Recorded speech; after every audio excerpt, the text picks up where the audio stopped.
Bonjour, bienvenue sur Cinécran, on va parler des Rascals. Ils portent leur blague sur leur blouson, c'est bouffon. Eh les filles, 15 balles, il va se prendre un râteau. Je voulais provoquer des émotions, je voulais bousculer le spectateur, l'amener peut-être sur des émotions qui ne sont pas forcément ce qu'on va chercher quand on va voir un film. Quand on va voir un film, souvent, en tout cas aujourd'hui, il y a un truc assez rassurant de se dire je vais voir une comédie, je vais faire que rigoler, je vais peut-être me verser une petite larme à un moment donné, mais au moins je sais ce que je vais voir. Je vais voir un film d'horreur, je vais juste avoir peur. Je vais voir un drame pour chialer, je vais chialer. Mais là, c'est un film, tout d'un coup, on ne sait pas trop à quoi on s'attend en allant le voir. Peut-être à la rigueur, oh, bah, ça va être un film d'action à la con, quoi. Et finalement, on se mange ce TGV émotionnel dans la tronche, on passe par toutes les émotions. Que ce soit de la colère, de la frustration, du dégoût, l'envie de partir aussi, de la tristesse, aussi de la joie, des rires. Il y en a quand même un petit peu. Et de se dire qu'on peut passer par toutes ces émotions-là avec le même film, moi je trouve ça très beau parce que c'était aussi le challenge à l'écriture et après le challenge aussi à la mise en scène. Et quand je vois que ça marche, eh ben, c'est très, très satisfaisant de dire ok, je ne me suis pas trompé. Voilà, c'est rassurant aussi.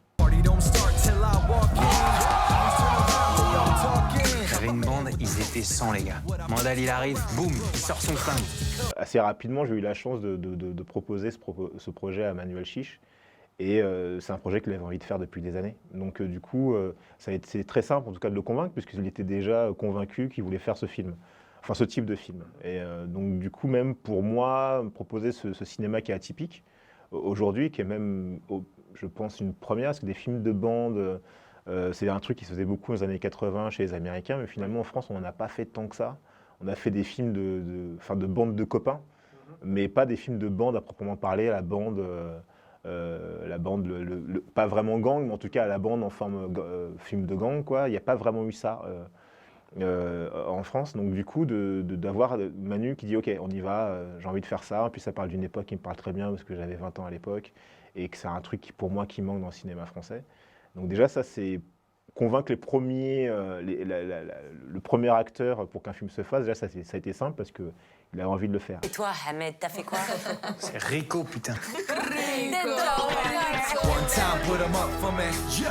Après, il a fallu convaincre les financiers. Et là, c'est vrai que selon les interlocuteurs, c'était pas forcément gagné d'avance.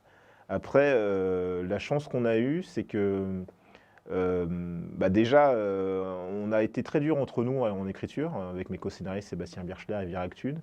Emmanuel aussi, il n'a pas été tendre avec nous. Donc du coup, il y a eu une exigence sur l'écriture qui a fait, tout de suite, on est parti sur des bonnes bases, de se dire on va faire un film qui soit pas manichéen, qui soit pas simple, mais qui soit en même temps, qui raconte pas mal de choses. On parlait d'émotions tout à l'heure, en tout cas qu'on soit là-dessus. Un film en tout cas qui soit ambitieux, narrativement parlant, et aussi plus tard dans sa forme. Il s'appelle pas Loki, lui? On m'appelle plus comme ça depuis un bail. Je veux pas me battre! Et après, la grande chance qu'on a eue pour les financements, c'est qu'on a eu l'avance sur recette. Et c'est vrai que pour les acteurs du cinéma, comme l'avance sur recette, c'est une aide qu'on a qui est, je crois, il y a 7 ou 8% de retour sur les premiers films. De se retrouver dans les heureux élus, forcément après pour les autres acteurs financiers, c'est plus simple de dire ok, les avances sur recette, bon c'est atypique, mais on va peut-être y aller, on va peut-être tenter quelque chose. Quoi? Pascal dit moi. On a ce petit truc avec Seb et Virak, c'est ce petit gimmick entre nous, c'est un peu une blague qu'on a entre nous, on appelle ça le Rascal Cinematic Universe. Voilà, on est sur cet univers années 80 qui raconte ces bandes qui se fritaient depuis le début des années 80 avec les Rascals, et puis après on remonte jusqu'aux années 90. Et dans ce Rascal Cinematic Universe, il y a les films Les Rascals, il y a le court-métrage Soldat Noir, et là on est en écriture pour une série qui s'appelle Les Black Mamba, qui va aussi raconter autre chose, justement l'après-Rascal. Donc non, c'est quelque chose qui est un peu voulu. Donc, Projet global. Ouais, c'est un projet global. Toi l'arabe, viens là.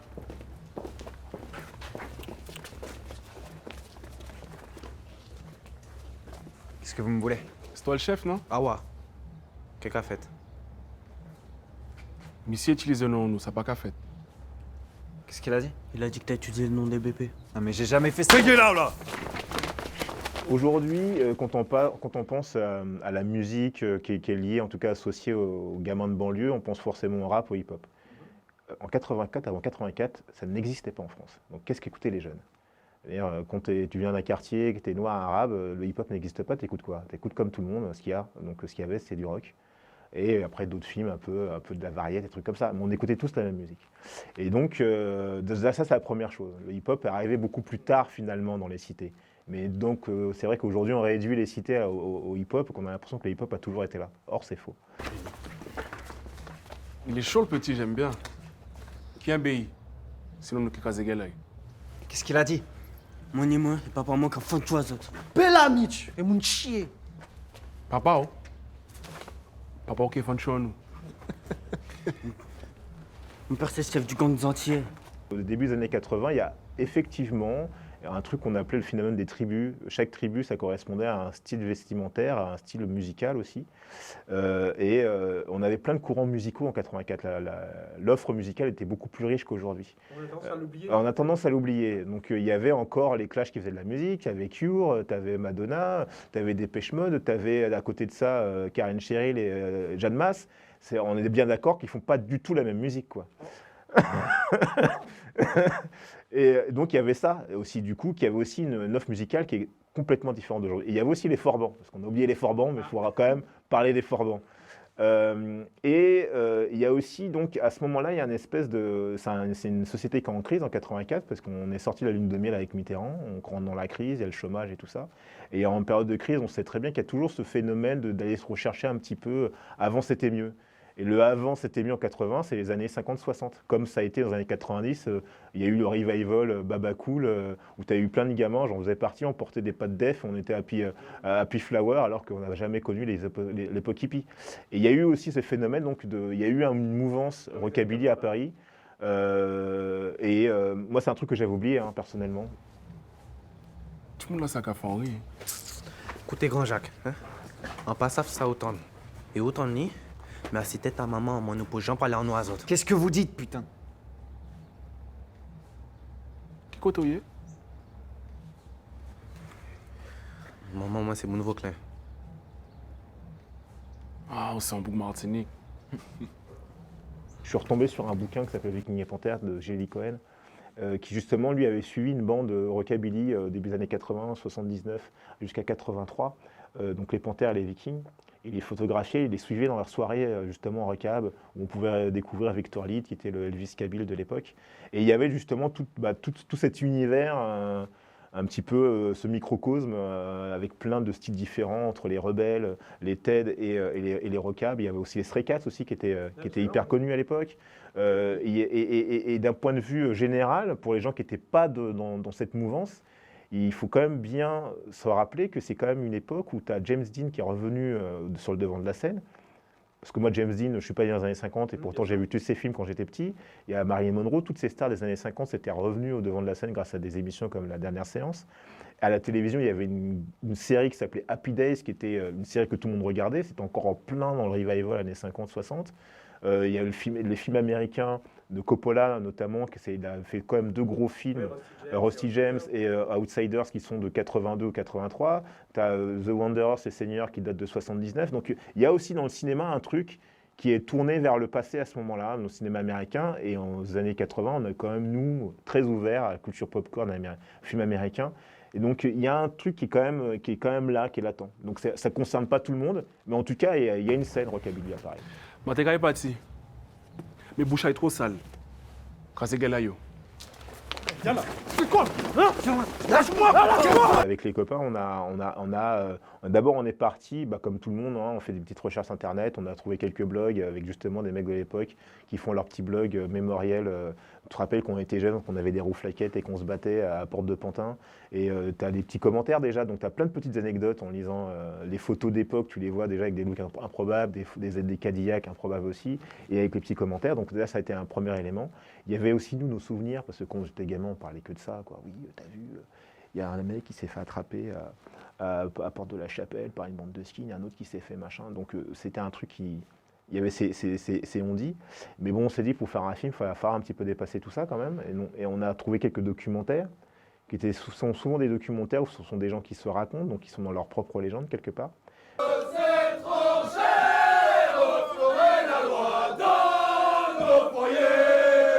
On est à une époque où l'oralité est très importante. Il n'y avait pas les réseaux sociaux, donc tout passe par la parole. Tout passe par la parlotte, et les gens racontaient.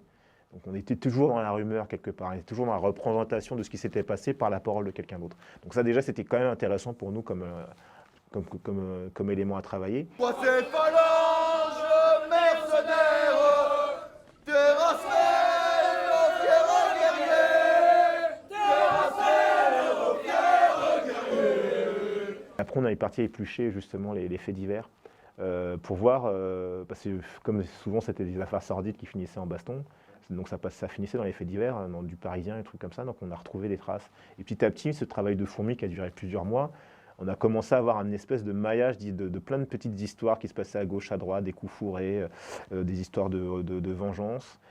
Et on s'est dit, bah, ça suffit toujours pas. On a trouvé après aussi de la presse universitaire, des mecs qui faisaient des mémoires sur soit les courants d'extrême droite ou soit sur les bandes de l'époque, les punks, les tigers, les zoulous comme ils les appelaient. Et on a compulsé tout ça et on s'est dit, ah, ça serait quand même bien de pouvoir parler à des mecs de l'époque. Donc on a essayé, à travers les réseaux sociaux, de retrouver des gars qui avaient vécu, qui avaient traîné avec des bandes. Donc il y a des gens qui nous ont envoyé paître, d'autres qui nous ont répondu. On a eu des correspondances avec certaines personnes avec lesquelles on a pu vraiment leur poser plein de questions. On a eu par exemple Taï Luc de la Soirée des Glingués aussi qui nous a raconté toutes ces ambiances de concert, comment ça se passait et comment eux ils ont vécu la chose. C'est eux là-bas, ils venaient faire de la musique punk. Et que parce qu'un soir, tu as des mecs qui sont arrivés, ils ont foutu le boxon. Il y a eu là, des espèces de réputation dans la jeunesse de Paris, c'est que quand on va à un concert de LSD, ça part toujours en sucette. Donc en fait, tous les cassos du coin venaient pour en découdre dans leur concert, donc ça passait toujours en bordel. Et donc en fait, tout ça, là, une fois qu'on a secoué tout ça, on a mis ça dans notre machine à cocktail. Après, il y a nous, notre imaginaire de scénariste, on dit, OK, il faut qu'on raconte une histoire qui soit une fiction, mais qui puisse en tout cas s'ancrer dans une certaine véracité. Grand Dieu par des mains enchaînées, nos fronts sous le joug se ploieraient, de villes despotes deviendraient les maîtres de nos destinées. J'ai commencé mon métier en tant que scénariste et le premier film que j'ai coécrit, c'était La Cité Rose. Après, j'ai écrit Mon Frère et ce sont des films qui étaient déjà structurellement des films chorales. Et donc, j'ai déjà cette habitude de travailler sur plusieurs personnages. Donc, j'ai un rapport assez naturel avec justement le film de bande chorale, de parler de pas mal de personnages, de comment on arrive en très peu de scènes à avoir l'impression de connaître un personnage alors qu'on l'a peut-être vu que véritablement 4 scènes. Donc il y a un truc qui est assez évident pour moi que je pourrais juste expliquer par le fait que j'ai commencé en travaillant comme ça. Fred, qu'est-ce que tu fous là? Toi, qu'est-ce que tu fous là? Viens ici, Yann, il veut pas te voir traîner ici. Je reste là. Sors. Je reste là, je te dis. Sors de là, je te dis. Oh, petit, tiens, te mêle pas de ça. Pourquoi tu t'approches, toi? Je reste ta mère, qu'est-ce que tu fais là? Pourquoi tu t'avances là? T'avances pas. Oh, Grinch. Lâche l'affaire, ça y est. Te mêle pas de ça, non. Pour moi, la direction d'acteur, ça commence avant le film, qu'on est en préparation. Ça commence même déjà au casting, j'ai envie de dire. Dans un premier temps, j'ai cherché des individualités fortes.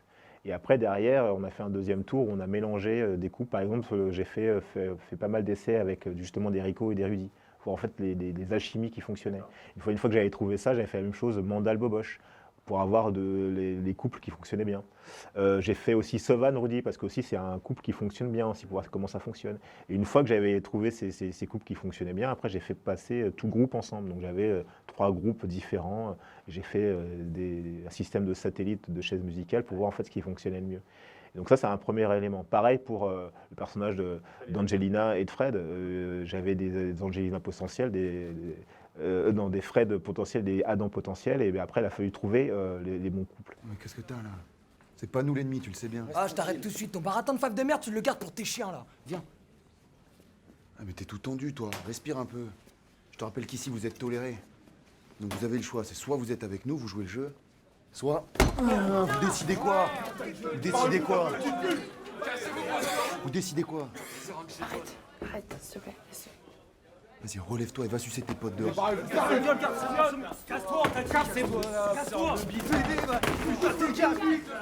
Ce qui m'a permis de vraiment départager de trouver vraiment le couple Adam-Fred. Je me rappelle que j'avais fait, au moment du casting, une scène d'improvisation, un peu années 80. Alors à l'époque, je ne sais pas si vous vous rappelez, mais il y avait les petites annonces. Petites annonces du cœur, ouais, je t'attendrai, porte de Clignancourt, devant le bus, machin, je serai habillé comme ça, nanana. Et en fait, les gens se draguaient comme ça à l'époque parce qu'on n'avait pas les réseaux sociaux. Et en fait, c'est ça que j'aurais donné comme thématique d'improvisation. Et donc, du coup, moi, ça me permettait de savoir tout de suite s'il y avait une alchimie animale, en fait, qui se passait entre les deux comédiens. Et quand j'ai vu Angelina et Victor ensemble, bah, c'était une évidence. Donc déjà, il y avait ce premier truc. Mais ça, c'était déjà au casting. Et après, derrière... pour la bande, par exemple, je les ai fait bosser pendant 3 semaines avec une répétitrice qui s'appelle Sophie Garexine, où ils n'ont pas du tout travaillé sur le texte. Ils ont juste travaillé, ils ont juste fait de la méditation. Ils ont eu on va dire, des cercles, des discussions où ils se sont racontés. Ils ont fait de l'expression corporelle. Et mine de rien, pendant ces 3 semaines, ils se sont livrés. Et donc, du coup, le corps de l'autre est devenu familier. Comme naturellement avec une bande de copains, c'est que quand on se connaît verbalement, il y a une espèce de promiscuité verbale, mais il y a aussi une promiscuité corporelle. On accepte plus facilement quelqu'un proche de lui, sa présence, quand on est proche de lui que quand on ne le connaît pas. Et ça, c'est un truc qu'on ne peut pas faire de manière factice, il faut le créer, ce truc-là. Et ces 3 semaines, on nous a permis de créer cette alchimie qui soit juste corporelle, qui ne soit pas juste dans l'attitude, mais dans le corps, malgré soi. Les mecs, matez les deux gadgets là. On dirait Kim Basinger. Bavez pas trop, les gars, bavez pas trop. J'aime pas, quand je regarde un film d'époque, d'entendre des gens parler comme maintenant. Ça me sort du film. Et donc du coup, c'est vrai que qu'en regardant les reportages de l'INA, où on voit des gamins de la Courneuve en 81, quand ils parlent, c'est des petits Renault, ils parlent comme lui. Et donc je me suis dit, mais au casting, j'ai écarté les comédiens qui étaient très, très bons, mais qui parlaient vraiment trop comme des gamins d'aujourd'hui. Je les ai écartés. Je me suis dit, parce qu'en fait, si on a il y a un côté universel dans cette société des années 80, où déjà, quand on arrive en 86, 87, c'est segmenté parce qu'on ne parle plus de la même manière. Alors, je vous apprendrai un jour. Alors, oui ou non? À ton avis? Ah non. Tu comprends? C'est clair que c'est plus facile quand c'est des tons, ça. Ouais, mais en attendant, je suis le seul qui a des couilles ici, mon petite gamine. T'as combien de râteaux cette semaine? Oh, toi, tu vas pas t'occuper de ça, hein, tu vas nous parler de Sabine. Oh, mais les gars, arrêtez. On n'a rien à foutre d'elle. En plus, c'est toi qui essaies de la faire. Ouais? Pourtant, elle arrête pas de le bâcher. Parce que ça, Rico, il joue l'usure. On n'attache pas beaucoup d'importance au langage, et en fait, c'est primordial. Et donc, du coup, il y avait déjà cet enjeu de se dire qu'il faut que j'ai des gamins qui parlent un espèce de titi parisien. Donc, d'essayer de se rapprocher au maximum, parce qu'ils ne parlent pas tous titi parisien, sauf Missoum, qui a déjà un phrasé sa phrase naturelle qui tend vers ça. Mais il fallait déjà trouver ce langage où on se dit, OK, en fait, il parle comme moi, comme n'importe qui n'est pas... Donc ça, c'était très important. Et après, derrière, moi, je leur ai fait écouter pas mal de reportages de l'époque pour que justement ils s'imprègnent, que leur oreille s'habitue à cette manière de parler. Et qu'eux-mêmes, déjà, même si quand ils arrivent sur le plateau, qu'ils quittent leur manière de parler d'aujourd'hui. Foutez-vous de ma gueule, bande de clochards. Qu'est-ce qu'il y a, toi? Tu fais de l'effet, petite connasse? Oh, Rico! T'as les boules ou quoi? Je sais pas ce qui me le vu. Oh, t'énerve pas, gamin. Allez, calme. On a une vision monolithique de l'extrême droite. Or, dans les années 80, la nébuleuse extrême droite, elle est multiple. Il n'y a pas que... En fait, il y a plusieurs courants d'extrême droite. Tu as des nationalistes, tu as des souverainistes, tu as des révolutionnaires, tu as des gens qui sont plus ou moins activistes, même à la limite du terrorisme. Et tout ça, en fait, cohabitait dans ce que nous, on pensait juste être l'extrême droite, peut-être le FN, mais tu avais le PNFE, tu avais le Nouvel Ordre, tu avais le PNF aussi à un moment donné. Et tu avais plein de groupuscules d'extrême droite qui, globalement, étaient d'accord sur une vision de société globale, mais après, derrière, il y a plein de petites ramifications. Et aujourd'hui, c'est vrai que c'est très simplifié.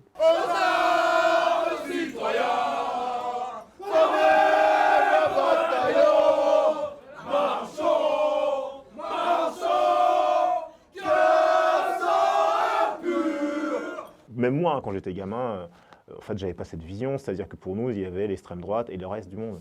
Et c'est justement en faisant nos recherches qu'on a découvert que, ah ben non, en fait, l'extrême droite, c'est beaucoup plus complexe que ça. Il y a plein de micro-partis, plein de micro...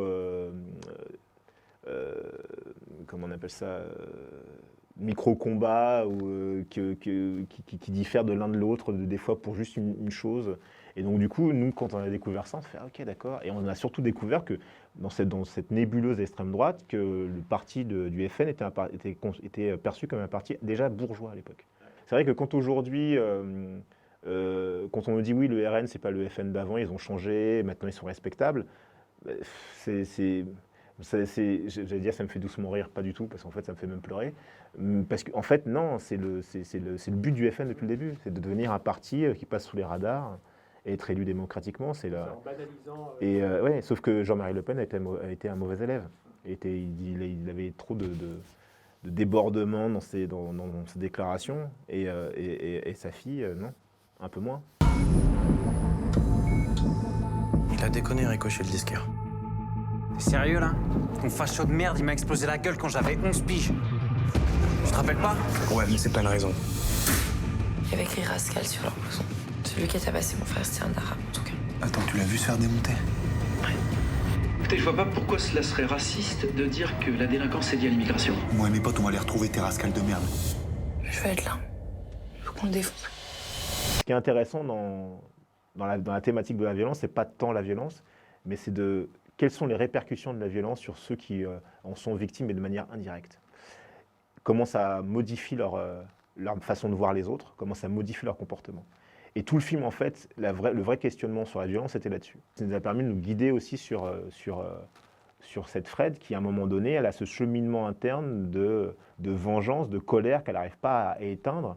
Et quand elle trouve cet Adam, c'est pas tant que Adam l'amène vers cette violence, c'est que quelque part, elle trouve l'objet qui va lui permettre d'assouvir sa vengeance. Donc, elle n'est pas passive. Elle n'est pas aussi passive que ce qu'on veut bien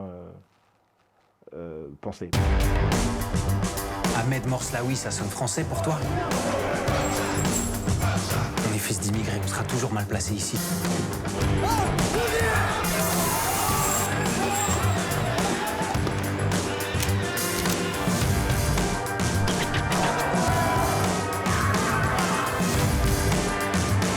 Le constat que je donne avec ce film, c'est que la réponse par la violence amène forcément à une impasse.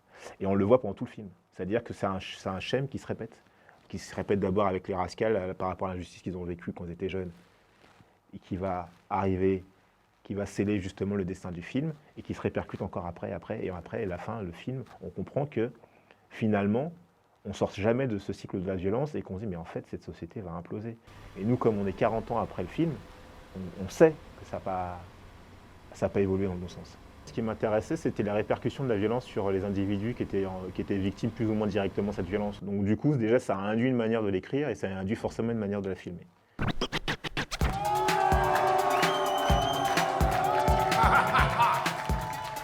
DJ Roxer, faites du bruit!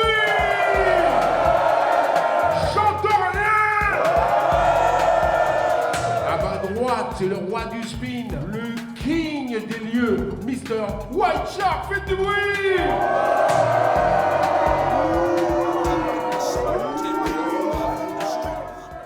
Le film que j'ai fantasmé est très fidèle au film que j'ai aujourd'hui, donc je suis très content. Le seul truc qui a vachement différent, qui n'existe plus, qui était à l'écriture et que j'avais même commencé à découper, j'avais même tout un storyboard dessus, c'est sur l'enfance. L'enfance était beaucoup plus long. L'enfance a duré une quinzaine de minutes dans le projet initial, où on voyait vraiment comment cette bande se rencontre au début, comment Mitch arrive dans la famille de Rudy. On avait vraiment un truc beaucoup plus tricoté. Mais après, c'est vrai que pour des raisons de budget, quand on tournait avec les enfants, ça avait tout de suite 15 jours de tournage en plus. Et on n'avait pas l'argent pour le faire. Donc du coup, il a fallu trouver un moyen plus court de raconter cette enfance pour raconter l'origine de la bande. Le résumer en 3 scènes, là où il y en avait une vingtaine au départ. En face de lui, défie le centre de la gravité, le king du fort, je vous le dis en vérité, Mr. Swinging Mitch!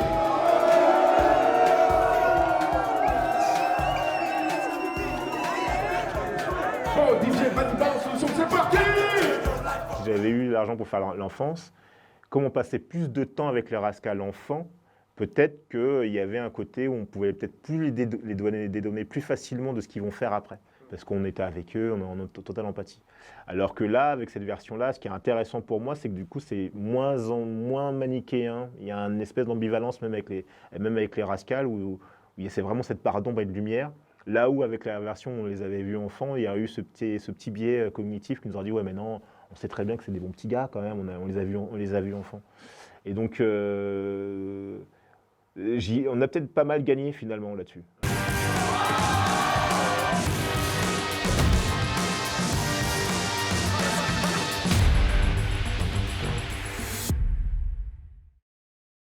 La bavure, en fait, c'est déjà un hommage à Malik Oussekine, parce qu'on sait qu'il y avait ce genre de choses qui se passaient, notamment beaucoup avec des jeunes immigrés qui finissaient mal avec la police.